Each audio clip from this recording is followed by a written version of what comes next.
Bienvenidos al debate de Fundación Libertad y Desarrollo. Han pasado poco más de 2 semanas desde las elecciones y parece que el clima sigue tenso con ciertas acciones que ponen de alguna forma algún ruido a este proceso electoral. Para hablar sobre esta situación tenemos a 2 invitados, a Alejandro Palmieri, editor en jefe de política en República, y José Andrés Ardón, politólogo. A ambos muchas gracias por acompañarnos. José, quisiera iniciar contigo. ¿Se deberían de repetir las elecciones? ¿Se debería repetir la primera vuelta electoral como algunos sugieren? ¿Cuál es tu opinión? Paul, muchas gracias por la invitación. Yo creo que la respuesta es definitivamente no. Hay que respetar la voluntad popular que se manifestó el 25 de junio en la primera vuelta. Fue unas elecciones limpias. Durante ese día se pudo manifestar realmente ese ejercicio ciudadano que hacemos cada 4 años, 2 veces, ¿verdad? Una primera y una segunda vuelta, sin que hayan ocurrido cuestiones que hayan puesto en duda los resultados. Legalmente, no soy abogado, pero es prácticamente imposible, no existe, digamos, un fundamento legal para repetir las elecciones, específicamente para la presidencial y vicepresidencial. Hay algunas normativas contenidas en la ley electoral para declarar la nulidad de determinadas elecciones en municipios particulares. Ese artículo o esas normativas se están ejerciendo. Vamos a repetir algunas elecciones específicamente a cargos municipales este 20 de agosto, pero la repetición de las elecciones debería ser algo completamente descartado. Se están intentando algunas maniobras, diría yo, políticas ilegales para buscar declarar nulas algunas elecciones o declarar nulas las elecciones en general, pero creo que no tienen el sustento ni político ni legal para lograrlas hacer. El 20 de agosto vamos a tener segunda vuelta. Vamos a tener segunda vuelta entre el primer partido más votado y el segundo partido más votado. Eso tiene que quedar completamente definido, ¿no? No debería estar en mayor discusión. Así que yo confiaría en que estamos pues en camino ya inminente a poder tener esa segunda vuelta entre Sandra Torres y Bernardo Arevalo. Alejandro, pensando en la audiencia, ¿cómo entender que pocos días después de la primera vuelta electoral se levanta toda una narrativa de un supuesto fraude? Eso no funciona y luego se levanta pues este proceso legal en contra de uno de los partidos que pasaron a segunda vuelta. ¿Cómo entender estos movimientos? ¿Cómo se explica una situación tan anómala en este proceso electoral? Bueno, gracias por la invitación. La sorpresa viene luego de que las encuestas que se publicaron esta vez, creo que no hubo muchas encuestas de entidades que usualmente las han hecho. Prensa Libre publicó 2, Sid Gallup publicó creo que una, que tenga memoria. Eh, Nosotros publicamos algunas realizadas por otras compañías, no por nosotros, y todas daban resultados parecidos, pero distintos al que se obtuvo en la primera vuelta. Entonces, esa sorpresa genera desconfianza, es entendible, pero al ir analizando, al ir viendo un ejercicio que pudimos hacer todos, yo lo hice en lo personal, cualquiera lo puede hacer, meterse a ver el acta de su mesa. En mi caso pude comprobar que, a sorpresa mía, Semilla fue la segunda opción más votada en mi mesa. Un lugar que uno no esperaría que Semilla obtenga una cantidad importante de votos. Eso me lleva a mí a pensar que, en efecto, ese fue el resultado. Sorpresas aparte, quiero decir, dudas puntuales respecto a algunas elecciones en particular. La de la ciudad capital ha estado muy cerrada, de hecho estuvo muy cerrada, y eso genera dudas, claro que sí. Pero una cosa es eso y otra, el no aceptar los resultados, negarse a aceptar la realidad. Y algunos que se niegan a aceptar la realidad, que se niegan a aceptar que van en camino a perder sus espacios, que van en camino a perder privilegios, quieren arrebatar. Y por eso han iniciado una serie de acciones judiciales que hasta ahora han fallado. Hay que reconocer que las instituciones republicanas, la Corte de Constitucionalidad el Tribunal Supremo Electoral, la Corte Suprema de Justicia, han rechazado los intentos de sacar de la contienda a Semilla, lo cual no quiere decir, por supuesto, que si hay alguna irregularidad o si hay algún acto reñido con la ley de una persona en particular, sea perseguido. Yo entiendo que ahora hay un par de órdenes de captura en contra de activistas o miembros de Semilla. Si tienen alguna responsabilidad penal personal, pues tendrán que enfrentar la justicia, pero eso no tiene nada que ver con pretender alterar la voluntad popular. José, algunos comparan el caso de Carlos Pineda con el caso de Semilla, y lo que dicen es que pues Carlos Pineda básicamente fue vetado de la primera vuelta electoral, y pues lo justo sería que Semilla también fuera vetado de la segunda vuelta electoral, porque dicen pues son situaciones similares. ¿Cuál es tu lectura de ese argumento? A ver, yo entiendo, digamos, que sí hay una importancia sustancial entre ambos casos. El Partido Prosperidad Ciudadana no fue cancelado y no es que no haya podido participar en la segunda vuelta. Se anularon determinadas asambleas por irregularidades que tuvieron a lo largo, digamos, antes del inicio del proceso electoral, que impidió que determinadas candidaturas pudieran participar. Sin embargo, el partido sí participó, tengo entendido, no obtuvo ninguna curul, por lo tanto va a desaparecer, es de los partidos políticos que va a desaparecer, mientras que el movimiento Semilla, pues evidentemente participa en las elecciones y llega a segunda vuelta. Se está tratando de cancelar la personalidad jurídica y se está haciendo de esa forma, Paul. Creo que es evidente para todos aquellos que estamos en el ámbito, en el mundo del análisis político, porque es la movida bajo la cual ellos tienen la capacidad o intentan, digamos, que el partido político desaparezca. ¿Por qué? Porque la ley electoral, que es la máxima rectora o la normativa rectora en la materia electoral, como lo dice su nombre, de rango constitucional, vale la pena también mencionar, no permite la cancelación de un partido político durante el desarrollo de un proceso electoral. Como esa normativa es muy clara, no se puede violentar, no ocurrió con Prosperidad Ciudadana, vale la pena mencionarlo también. Están buscando otras leyes, otras normativas para buscar llegar al mismo objetivo. Yo creo que el objetivo de estos grupos, de estas personas, realmente pues no sabemos la magnitud de las personas, digamos, que están detrás de esta situación. Entendería yo si es evitar que el partido político pueda competir en esta segunda vuelta. Esos son los mensajes que han enviado algunas cuentas asociadas a personas que están promoviendo estas acciones o defendiéndolas. Y si no logran ese objetivo, pues tal vez lo que buscan es, en el caso de que el Movimiento Semilla gane en esta segunda vuelta, es que lleguen a un gobierno bastante debilitado. Son 10 millones de quetzales lo que el partido Movimiento Semilla va a recibir en concepto de financiamiento público o deuda electoral, como le llamamos, que no tendrían o no gozarían de esos 10 millones de quetzales, que es bastante dinero, si el partido es cancelado, ¿no? No digamos las repercusiones en el organismo legislativo que podrían tener al no tener una bancada, pero sin duda alguna los tiempos, como ya mencionábamos, son cuestionables. Entonces, eso es lo que Interpreto se está buscando. No son dos casos comparables, regresando a la pregunta, Paul, entre el de Prosperidad Ciudadana y el de Movimiento Semilla, aunque evidentemente hay actores como, qué decirlo, ¿no? Carlos Pineda, el ex candidato presidencial, o bueno, que intentó ser candidato presidencial del Partido Prosperidad Ciudadana, que está buscando argumentar eso con el objetivo de que se repitan las elecciones.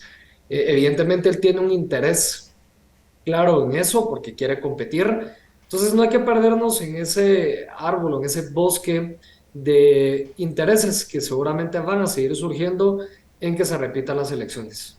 Alejandro, y algunos dicen, bueno, la verdad es que no solamente fue uno el candidato vetado, sino que fueron tres, si contamos al MLP y en el caso de Roberto Arzú. Entonces algunos dicen, bueno, miren, la verdad es que por justicia, entonces repitamos las elecciones y esta vez sí con todos, ¿verdad? Y entonces que ya no sea un proceso tan accidentado como fue la primera vuelta. ¿Qué opinas de ese argumento? Bueno, opino que podría decirse entonces que también por justicia, esta vez participen candidatos que no llenen los requisitos constitucionales que no llenen los requisitos legales, que son precisamente las razones por las cuales no participaron los que mencionaste. Cada caso es distinto. Prosperidad Ciudadana tuvo una situación particular que ya la describió José. El MLP no pudo inscribir su binomio porque el candidato vicepresidencial no contaba con finiquito, un requisito legal, un requisito que no es nuevo, no es aplicable solo a él, es aplicable a todos. Y Roberto Arzú no pudo participar porque el Tribunal Supremo Electoral, el Pleno de Magistrados, consideró que había incurrido en campaña anticipada. Vale la pena decir que ese artículo de campaña anticipada, que comúnmente se refiere uno así, en mi opinión es inconstitucional. Creo que la Corte de Constitucionalidad cometió un error al no haberlo declarado así, tuvo la oportunidad. Sin embargo, es ley vigente y el Tribunal Supremo Electoral, el máximo rector de materia electoral, consideró que lo que había hecho Roberto Arzú sí era campaña anticipada. Yo no estoy de acuerdo, pero es una decisión emitida por la autoridad. Eso nos lleva a reflexiones, nos debería llevar a reflexiones en camino a modificaciones a la ley electoral, sí, seguramente, ciertamente, pero el hecho es que no participaron por distintas razones. Y por justicia, entonces, podríamos decir que participe todo el mundo, participen menores de 40 años, ahí hay una señorita menor de 40 años que se muere de ganas de participar como candidata. En fin, no es justo decir que por justicia. Hay que aplicar la ley. Y en este caso la ley no me gusta o puede no gustarme cómo se aplicó, pero los entes que tenían que aplicarla lo hicieron de esa manera. Lecciones por aprender, seguramente. José, hasta el momento las instituciones han resistido estas presiones de estos grupos que mencionaba Alejandro. ¿Cuál es tu evaluación del papel del Tribunal Supremo Electoral, de la Corte Suprema de Justicia y la Corte de Constitucionalidad? Bueno, yo creo que ahorita están cumpliendo un rol muy importante en el proceso electoral y es, lastimosamente, caemos en que hay instituciones que no deberían necesariamente estar opinando sobre cuestiones electorales, cuando el Tribunal Supremo Electoral, pues por su propio nombre, debería ser la máxima autoridad en esa materia. Sin embargo, bueno, no es motivo de esta discusión abordar esa situación. Sin embargo, yo creo que se han portado a la altura, Paul, han sabido, quiera que no, a ver, los magistrados que componen las diferentes instancias o instituciones como la Corte Suprema, la Corte de Constitucionalidad o el Tribunal Supremo Electoral son personas, ¿verdad, Paul? Y creo que son conscientes de la importancia o del rol que tienen que jugar o están jugando en proteger la República, el imperio de la ley y también la democracia en estas fechas, ¿no? En estas semanas en el país. Entonces creo que ellos han, de cierta forma, dado tranquilidad a la población de que las elecciones se van a llevar a cabo el 20 de agosto, no hay pierde, eso pues podemos estar tranquilos. Que en materia electoral el tribunal tiene que ser la máxima autoridad y aplicar la ley electoral. Por lo tanto, el partido Movimiento Semilla no debería ser cancelado en estos momentos. Ya como mencionaba Alejandro, pues si hay responsabilidades que se tengan que deducir una vez culminemos con el proceso electoral, pues como cualquier otro partido político tendrá que solventar su situación. Pero bueno, yo creo que se están portando a la altura, Paul. En lo personal, yo soy de los que cree que tal vez podrían ser un poco más contundentes y un poco más claros al momento de emitir sus respectivas resoluciones o sentencias o como le queramos llamar, para que realmente no estemos teniendo estas discusiones a un mes y un día de las elecciones, ¿verdad? Yo creo que si fueran un poco más contundentes, un poco más claros, podríamos ya enfocarnos en hablar más de propuestas, de los candidatos, de los partidos, de escenarios, de encuestas cuando empiecen a circular. Pero bueno, estamos aquí precisamente por esa falta de certeza jurídica que muchas veces nos vemos enfrentados cuando diferentes instancias meten mano en procesos en donde creo que los procedimientos son bastante claros y deberíamos estar tranquilos de que existe, digamos, esa certeza que nos brindan determinadas normas. En este caso, por ejemplo, de que el 20 de agosto vamos a tener la segunda vuelta con el primer partido más votado, el segundo partido más votado, algo muy sencillo, ¿no? Pero creo que sí, en este momento se han portado a la altura. Si en el pasado se han cometido errores, pues ni modo, pero en este momento creo que están actuando de forma correcta. Alejandro, hemos realizado 9 eventos electorales anteriores, es el 10º. En esos 9 anteriores, pues tuvieron algún tipo de dificultad, pero nunca habíamos llegado realmente a una situación como la que estamos actualmente. ¿Qué está en juego acá? ¿Qué nos estamos jugando los guatemaltecos con preservar este ritual, si se quiere decir, democrático, y que algunos quieren ponerlo pues en duda? Bueno, toda contienda, en este caso electoral, genera este tipo de pasiones, ¿no? Es natural. Y como bien lo decís, las elecciones anteriores también lo vivimos de una manera u otra. Antes lo veíamos más en tarimas, por ejemplo, esos ataques que se hacían entre los candidatos, campañas negras, y hoy a pesar de las redes sociales, esas campañas negras creo que se dieron más a nivel institucional, es decir, los ataques judiciales, las impugnaciones, las nulidades, los amparos. Eh, y creo que en esta ocasión, a diferencia de las anteriores elecciones, lo que está en juego es un estilo de vida corrupto. Eh, no es ningún secreto que existe todo un estamento que medra del aparato estatal que, por supuesto, ve en riesgo su estilo de vida, su modo de vida, ante la llegada de un partido como Semilla, que claramente se ha plantado como, valga la expresión, como antisistema. ¿Y por qué hablo específicamente de Semilla? Porque la UNE ha sido un partido sistema. La UNE ha navegado desde su formación, la primera elección que perdió y la segunda que ganó, y desde entonces para acá, dentro del sistema. Ha tenido bancadas enormes que han ayudado a gobiernos a mantenerse. Es decir, juegan con el sistema. Por el contrario, Semilla no. Semilla, a ver, la narrativa de Semilla y sus expresiones han sido claramente antisistema y, por supuesto, que estas personas que medran, que lucran, algunas veces ilegalmente, del sistema del Estado, ven en riesgo su estilo de vida y por supuesto que están temerosas y van a hacer, lo están haciendo, todo lo que puedan, incluso medidas ilegales, para que eso no suceda. No los estoy justificando, lo estoy explicando para que tengamos claro por qué es que está pasando esto y por qué en esta ocasión, en esta elección, parece que estamos enfrentando algo distinto. Simplemente es la exacerbación de un largo proceso que parece que está llegando a su fin. Ya José decía que él espera que nos veamos en las urnas el 20 de agosto. Alejandro, ¿tú opinas lo mismo? ¿Crees que se va a salvar el proceso electoral?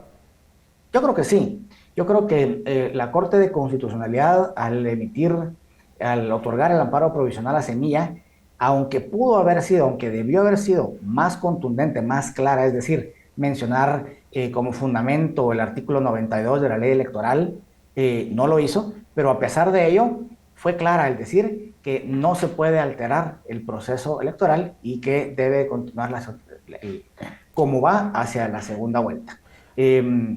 Acciones judiciales, penales, administrativas aparte, la Corte ya sentó su posición. Cualquier otra acción que pare en esa Corte, creo yo que sufriría la misma suerte y entonces eso me lleva a mí a pensar, a decir que sí vamos a tener segunda vuelta el 20 de agosto. Bueno, y eso esperamos todos los guatemaltecos. Muchísimas gracias por su análisis y esperamos que la República, la democracia liberal incipiente en nuestro país se pueda salvar y que cumplamos con ese ritual democrático. Así que a ambos muchas gracias por su análisis, a ustedes en casa muchas gracias por su atención. Nos vemos la próxima semana.